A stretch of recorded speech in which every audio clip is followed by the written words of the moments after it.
Të Arbër, ti luani një kampionat kroat I cili ka afërsi edhe me futbollin serb në mënyrën e të luajturit. Sa do të shërbej kjo për të dhënë rezultat në fushë?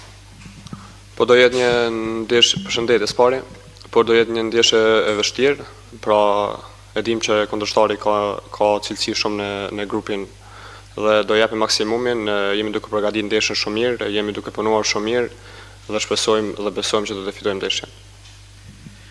Arbër, ju personalisht, por dhe një pjesë e mirë e lojtarëve kombëtarës vini nga ajo pjesë e Shqipërisë, po themi, e shqiptarisë që ka një ndikim në historinë me Serbinë.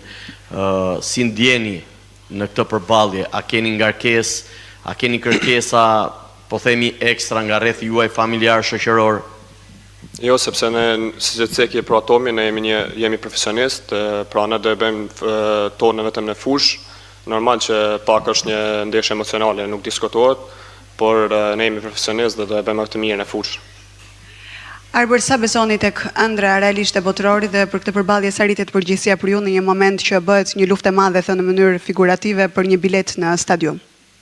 Po, besoj që kjo ndeshje pra është një ndeshje e vështirë dhe besoj që kjo vendos pra për një vend në kualifikuese, pra për një play-off në ndeshjet për botrorin dhe shpresojmë që do e fitojmë ndeshjen se ceka edhe më herët dhe të kemi një shpresë të kualifikohemi në botror. Arbër, duket sikur aktualisht jeni në një konkurrencë të fortë për një vend në krah me Ndim Bajramin. Nuk e di si e përjeton këtë konkurrencë brenda skuadrës.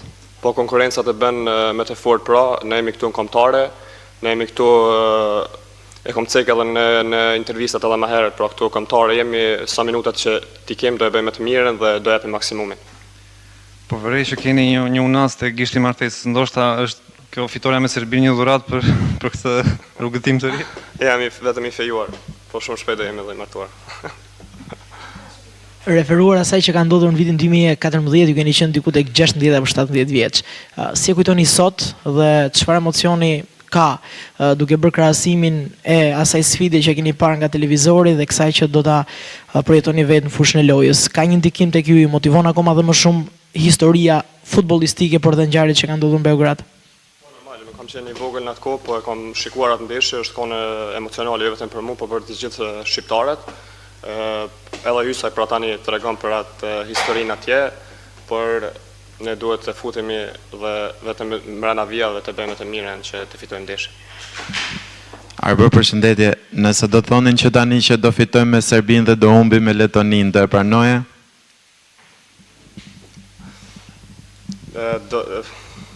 Çfarë them po? Do e pranoj. Kjo ishte pyetja e fundit për djemt e kombëtares, ndërkohë kombëtare do të zhvillojë stërvitjen e radhës sot pas dite në orën 17.